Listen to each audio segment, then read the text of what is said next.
बिस्मिल्लाहिर्रहमानिर्रहीम। अस्सलाम वालेकुम नाज़रीन, आप यूट्यूब चैनल देख रहे हैं। मैं इमरान ख़ान हूँ। नाज़रीन, ये वाली तो बहस ही ख़त्म हो गई कि इमरान ख़ान साहब ने जेल कैसे काटी। आज इमरान ख़ान साहब के बेटे का एक इंटरव्यू आया, जुल्फ़ी बुखारी का भी है। CNN के जर्नलिस्ट ने एक बाकायदा प्रोग्राम जारी किया है जिसमें बहुत सारे इंटरव्यूज़ हैं, बहुत सारी चीज़ें सामने आ रही हैं, क्योंकि इमरान ख़ान साहब की जेल को 3 साल मुकम्मल हो गए हैं। उनके बेटे ने ना एक जुमले में सारा कुछ एक्सप्लेन कर दिया। उन्होंने कहा जी कि आई नो हिज कैरेक्टर, कि मैं उनके किरदार को जानता हूँ।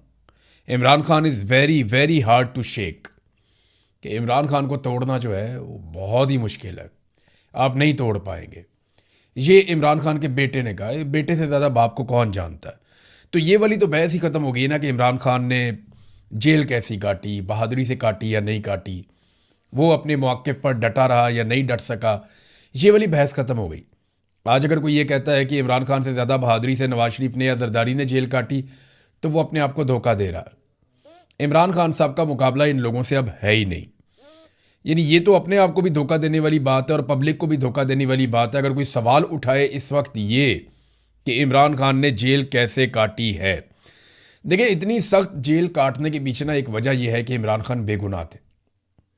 गुनहगार आदमी जो होता है ना, वो कंप्रोमाइज़ हो जाता है। उसे पता है उसने गलत किया है तो उसे कोई ना कोई रास्ता निकालना पड़ेगा, कहीं ना कहीं कंप्रोमाइज़ करना पड़ेगा। जो बेगुनाह आदमी होता है वो डट जाता है अपनी बात के ऊपर। वो ये कहता है जब मैंने गुनाह किया ही नहीं तो मैं इसे कबूल क्यों करूं, ये जुल्म है, मैं इसके सामने खड़ा हो जाऊंगा। उसे वजह मिल जाती है। तो जब भी नवाज शरीफ या जरदारी पकड़े गए तो उनके पीछे बहुत सारे जराइम थे, तो उन्होंने हमेशा कोशिश की कुछ भी करके। परवेज़ मुशर्रफ के दौर में डील करके पाकिस्तान से भाग गए, आसिफ अली जरदारी भी डील करके पाकिस्तान से चले गए, फिर ये दोनों मुआहदे करके पाकिस्तान वापस आए, फिर नवाज शरीफ दोबारा पकड़े गए तो डील करके भाग गए, फिर बीच में जरदारी साहब ने स्टेटमेंट दिया वक्त सख्त आया तो ये भी भाग गए। तो इनकी ना भागने दौड़ने की बड़ी अच्छी तरबियत है, बड़ी अच्छी ट्रेनिंग है। लेकिन पहली मरतबा एक लीडर ऐसा आया जिसने बड़ी इस्तकामत के साथ जेल काटी है। ये जो इंटरव्यू है इसके कुछ हिस्से मैं आपके सामने रख देता हूँ। इमरान खान के बेटे ने, जुल्फ़ी बुखारी ने, इन लोगों ने बहुत सारी बातें की हैं। इनमें से चंद चीज़ें मैं आपके साथ अभी शेयर करता हूँ। कासिम खान, इमरान खान के बेटे ने कहा कि पाकिस्तान इस वक्त एक फ़ौजी आमिर के ज़ेरे साया है। आज़ादी इजहार और एहतजाज की हर आवाज़ को दबाने के लिए मुज़ाहिरीन के साथ सख्त और ज़ालिमाना सलूक किया जा रहा है। ये इमरान खान को जड़ से मिटा देना चाहते हैं। 1992 के वर्ल्ड कप की फतह की सालगिरह पर उन्होंने तस्वीर जारी की, लेकिन उन्होंने इमरान खान की वर्ल्ड कप उठाने वाली तस्वीर जारी नहीं की। ये इमरान खान का चेहरा ब्लर कर देते हैं, ये एरेडिकेट कर रहे हैं, जो कि नामुमकिन है क्योंकि 95% अवाम इमरान खान के साथ खड़ी है। हुकूमत ने गुज़िश्ता चंद बरसों के दौरान होने वाले हर किस्म के एहतजाज के खिलाफ इंतहाई सख्त रवैया इख्तियार किया है, क्योंकि ये एक फ़ौजी आमरीत है। इसलिए उन्हें किसी भी किस्म की आज़ाद आवाज़ या एहतजाज को दबाने के लिए अपनी ताकत इस्तेमाल करने में कोई हिचकिचाहट नहीं है। उन्होंने हर मुमकिन तरीका इख्तियार किया। बाद औक़ात इन लोगों को भी यरगमाल बनाया गया जो इस निज़ाम के ख़िलाफ़ आवाज़ उठाते हैं। मुझे उम्मीद है कि ये लोग किसी हद तक असर डालने में कामयाब होंगे। एक सवाल उनसे किया गया कि इमरान खान शायद पाकिस्तानी रियासत की तारीख के सबसे मशहूर पाकिस्तानी है, क्या आपको क्रिकेट की दुनिया, खेलों की दुनिया या सियासी दुनिया से कोई हमायत मिल रही है? तो इस पर इमरान खान साहब के बेटे ने बड़ा तफसीली जवाब दिया। कासिम खान ने कहा कि हमें कई क्रिकेट कप्तानों की जानिब से हमायत ज़रूर मिली है। कभी कभार सियासत में मौजूद कुछ लोगों की जानिब से भी कोई ना कोई बयान सामने आ जाता है, लेकिन कुछ भी बड़ा नहीं हुआ और ना ही कोई ऐसी चीज़ हुई है जिससे सूरत हाल में किसी नुमाया अंदाज में फ़र्क पड़ा हो। जब भी लोग वहाँ जो कुछ भी हो रहा है उसके बारे में आवाज़ उठाते हैं तो हमारे लिए उम्मीद की एक छोटी सी किरण पैदा होती है। लेकिन मैंने बहुत जल्द ये सीख लिया कि ये उम्मीद ज़्यादा देर कायम नहीं रहती और लोग दुनिया में होने वाले दूसरे मामलात की तरफ मुतवज्जे हो जाते हैं। हकीकतन इसके लिए किसी की जानिब से बड़े और मौसर इकदाम की ज़रूरत है। लेकिन मैं ट्रंप जैसे लोगों की तरफ देखूंगा जिनके साथ हमारे वालिद के अच्छे ताल्लुकात थे। मैं समझता हूं कि जब पाकिस्तान में मौजूदा हुक्मरान उन्हें नोबल अमन इनाम, क्रिप्टो करेंसी और कुदरती मादनियात की पेशकश कर रहे हों तो कारोबारी नुक्ता नज़र से ये कहना समझ में आता है कि ठीक है, अब यही लोग पाकिस्तान पर हुक्मरानी कर रहे हैं। ये डोनाल्ड ट्रंप ने कंप्रोमाइज़ किया क्योंकि फ़ायदे मौजूदा हुक्मरानों के साथ जुड़े हुए थे। लेकिन ये बदउनवान लोग हैं, ये ऐसे मुजरिम हैं जिन्हें कानून की हुक्मरानी और किसी किस्म की इज्जत और असूल की कोई परवाह नहीं है। ये अपने मुआहदों की पासदारी भी इस तरह नहीं करेंगे जैसे हमारे वालिद करते थे। मैं ये बात ज़ाती नुक्ता नज़र से नहीं कह रहा, बल्कि इसलिए कह रहा हूँ कि इमरान खान एक ऐसे शख्स हैं जो कानून की हुक्मरानी, जमहूरियत और मुनसिफाना मामलात पर यकीन रखते हैं। फिर कासिम खान ने अपने बारे में कहा, उन्होंने कहा जी मैं आज जितना परेशान हूँ इससे पहले कभी इतना परेशान नहीं हुआ। इमरान खान से 5 महीने में जब आखिरी मरतबा हमारी गुफ्तगू हुई तो वो अपने इलाज और दीगर कैदियों के इलाज के हवाले से काफ़ी परेशान थे। इन जेलों में कैदी हेपाटाइटिस की वजह से मर रहे हैं। इमरान खान की आंख का इलाज ना करवाना परफेक्ट मिसाल है। इमरान खान को 3 महीनों तक तकलीफ रही लेकिन किसी ने तवज्जो नहीं दी। जब हमारी इमरान खान साहब से बात हुई तो वो काफ़ी बेचैन थे। ये जनाब इंटरनेशनल मीडिया को इमरान खान के बेटे ने इंटरव्यू दिया। इसमें जुल्फी बुखारी ने कहा कि कासिम खान ने बिल्कुल ठीक कहा है कि इमरान खान को लोगों के जहनों से ये जड़ से मिटा देना चाहते हैं। आज इमरान खान पाकिस्तान की तारीख का सबसे मकबूल लीडर है और मैं भी ये समझता हूँ कि इमरान खान की जेल लंबी हो गई है। इमरान खान की पॉपुलैरिटी इतनी है, जितने वो आज मकबूल हैं, नवाज शरीफ, बिलावल, ये लोग कभी भी उतने मकबूल नहीं हैं। और अगर ये लोग मकबूल होते तो शायद इमरान खान साहब की कैद इतनी लंबी ना होती। इमरान खान ने असूलों के पक्के होने की वजह से मार खाई है, ये भी जुल्फी बुखारी ने कहा। जो एक CNN के तजियाकार हैं उन्होंने कहा जी कि इमरान खान का तर्ज सियासत मगरब वाला तर्ज सियासत नहीं था। इमरान खान मगरब की सियासत पर अफगानिस्तान के हवाले से सवालात उठाते थे और मेरा भी यही ख्याल था कि इमरान खान को 6 से 8 महीनों में छोड़ दिया जाएगा, लेकिन ऐसा नहीं हुआ। पाकिस्तान में फ़ौज का सियासत में बहुत बड़ा किरदार है।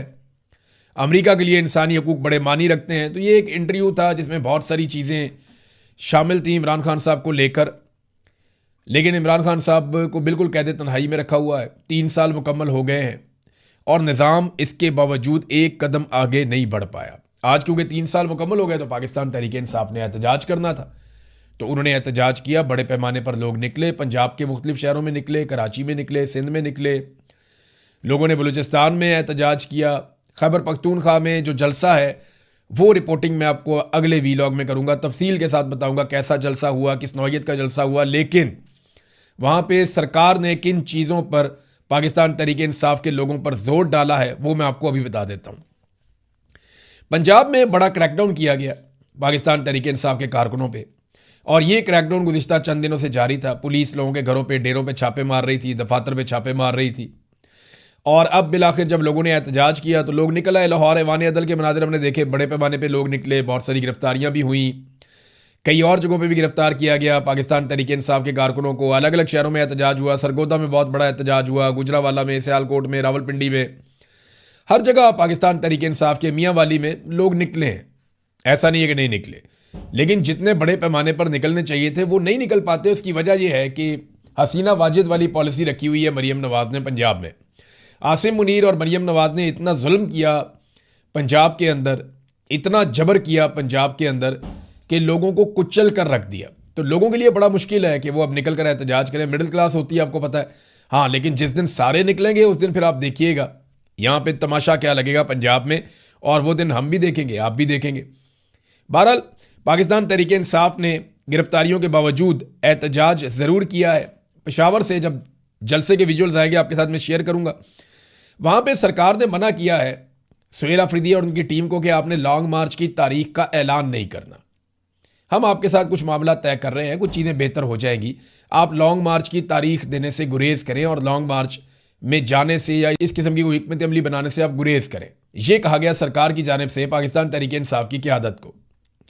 लेकिन इसके बदले में पाकिस्तान तहरीक इंसाफ की क़यादत ने कहा ठीक है जी, आप इमरान खान की बहनों की मुलाकात करवा दें मंगल वाले दिन, बुध को हमारा जलसा है, हम अनाउंसमेंट नहीं करेंगे।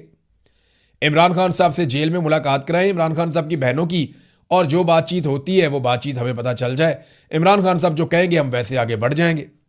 अगर आपका ये दावा है कि इमरान खान साहब के मामलात को आप हल कर रहे हैं या मामलात आगे बढ़ रहे हैं और हम किसी किस्म की अनाउंसमेंट ना करें, तो उसके लिए ज़रूरी है कि फिर आप इमरान खान साहब से उनकी फैमिली की मुलाकात करवा दें। फिर इसका जवाब जो है वो सरकार ने या पाकिस्तान की मिलिट्री एस्टेब्लिशमेंट ने, जो बीच में पैगाम रसां थे, जो सवाल जवाब हो रहे थे, उन्होंने इसका जवाब देना मुनासिब नहीं समझा। तो पाकिस्तान तहरीक इंसाफ के पास अब रास्ता कोई नहीं है। पेशावर जलसे में लोग बहुत बड़े पैमाने पर निकल के खैबर पख्तूनख्वा के मुख्तलिफ इलाकों से आ रहे हैं, लेकिन जो दावा किया गया कि 10 लाख लोग यहाँ पे इकट्ठे किए जाएंगे, क्या 10 लाख लोग इकट्ठे हो जाते हैं? देखिए, अगर 1 लाख आदमी भी इकट्ठा हो जाता है ना पेशावर जलसे में, तो ये बहुत बड़ी कामयाबी होगी। अगर 1 लाख आदमी भी इकट्ठा हो जाता है पेशावर जलसे में, तो आप ये समझ लें कि फिर खतरे की घंटी पाकिस्तान की फेडरल गवर्नमेंट और स्टैब्लिशमेंट के लिए बज गई। लेकिन टारगेट 10 लाख का रखा है, तो जब मुकम्मल हो जाएगा जलसा तो हम आपको इसके बारे में बताएंगे। बहरहाल सुहेल अफरीदी को ऐलान तो करना पड़ेगा लॉन्ग मार्च का, और इन्हें डेट अब देनी पड़ेगी। ये नहीं हो सकता कि अब आप पीछे चुप कर बैठ जाएं तरीके तहफ़्फ़ुज़ आईने पाकिस्तान के, या आप कहें कि अचकज़ई साहब करेंगे, या आप कहें कि अल्लामा राजा नासिर अब्बास साहब करेंगे। पाकिस्तान तहरीक इंसाफ का कारकुन इनका पटाखा बजा देगा अगर इन्होंने अब भी कोई बहाना बनाया और ये पीछे से निकल गए और इन्होंने किसी एहतजाजी तहरीक का ऐलान ना किया तो। क्योंकि इन्हें सबको वोट ही पड़ा है इमरान खान साहब को जेल से बाहर निकालने के लिए, और इनको जो मैंडेट मिला है वो भी इसी मकसद के लिए मिला है। पेशावर जलसे पे हम बात करते हैं अगले वीलॉग में। इमरान खान साहब की मुलाकातों की एक तरफ तो ये कोशिश की गई ना, दूसरी तरफ फवाद चौधरी और उनके साथियों ने कोशिश की है कि इमरान खान साहब से मुलाकात हो जाए।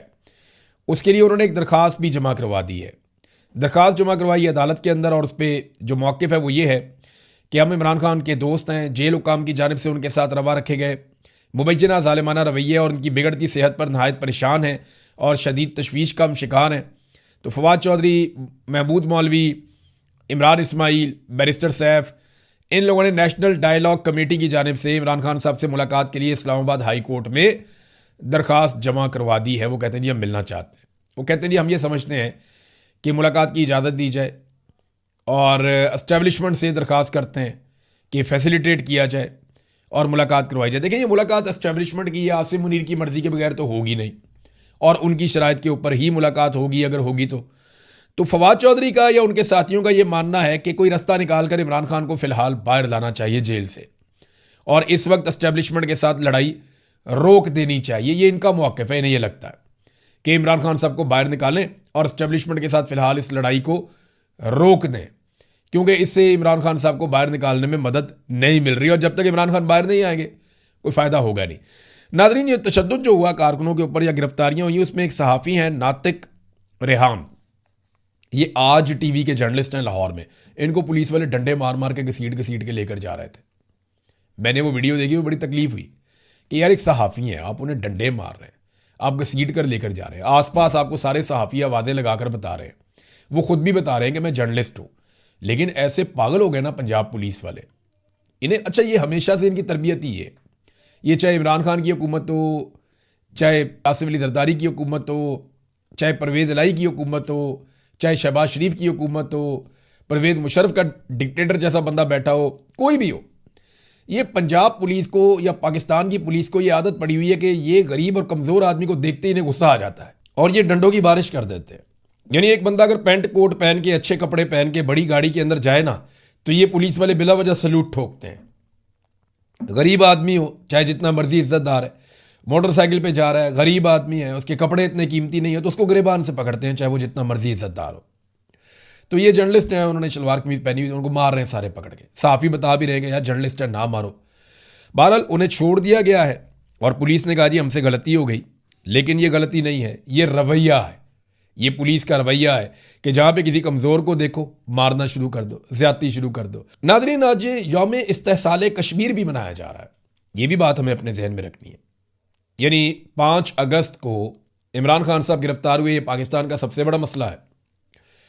मकबूजा कश्मीर जो इंडिया के ज़ेर इंतज़ाम कश्मीर है, उसका जो सबसे बड़ा मसला है वो क्या है? वहाँ जो सबसे बड़ा मसला हुआ था वो ये कि 2019 में 5 अगस्त को भारत ने कश्मीरियों का जो एक ख़ास स्टेटस है वो उनसे छीन लिया। तो कश्मीरियों का इस्तेहसाल किया गया। पाकिस्तानी इसे मनाते हैं यौम इस्तेहसाल कश्मीर के तौर पे, और वो पाकिस्तानी जगह जगह बैनर पोस्टर लगा रहे हैं, हुकूमत लगा रही है, सरपरस्ती कर रही है, और उसमें ये कहा जा रहा है जी बड़ा जुल्म हो रहा है, बड़ी ज़्यादती हो रही है, मकबूजा कश्मीर के अंदर लोगों को, निहत्ते लोगों को मुहासरा करके मारा जाता है, उन पर तशद्दुद किया जाता है, उन्हें परेशान किया जाता है। लेकिन ये सारा कुछ तो आज़ाद कश्मीर में भी हो रहा है, मुहासरा तो आज़ाद कश्मीर में भी हो रहा है, बड़े पैमाने पर फोर्सेस तो आज़ाद कश्मीर में भी दाखिल की गई हैं। 100 के करीब लाशें गुज़िश्ता 2 महीनों में आज़ाद कश्मीर में गिर गई हैं। तो जब 100 लोगों को कत्ल किया गया, तो जो रियासत 100 लोगों को कत्ल करे, वो किस मुंह से, वो सरकार किस मुंह से यौम इस्तेहसाल कश्मीर मना सकती है और भारत को तनकीद का निशाना बना सकती है? आप इनके कारनामे चेक करें। मैं आपके सामने गार्डियन की एक खबर रख रहा हूँ। द गार्डियन एक बड़ा मकबूल अखबार है, हम सब इसे जानते हैं। इन्होंने एक खबर छापी है, तो former Pakistani minister arrested over alleged child rape in 1990s Manchester. ये नादरीन एक बंदा है, इसकी तरह शक्ल आप देखें, रुखसार नाम है इसका, बंदे का नाम है रुखसार, चौधरी रुखसार। ये अभी इलेक्शन जीता है आज़ाद कश्मीर में और नून लीग के टिकट पे इलेक्शन जीता है, लेकिन पिछले साल 2024 में इसे गिरफ्तार किया गया था बरतानिया में। यानी बरतानिया में इसे गिरफ्तार किया गया था किस वजह से कि इसने बच्चों का रेप किया था। बच्चों के रेप की वजह से, उनके इस्तेसाल की वजह से, बच्चों के साथ जुल्म करने की वजह से इसको बरतानिया में गिरफ्तार किया गया, क्योंकि इसने माजी में ऐसे घिनौने जराइम किए थे मुबैना तौर पे।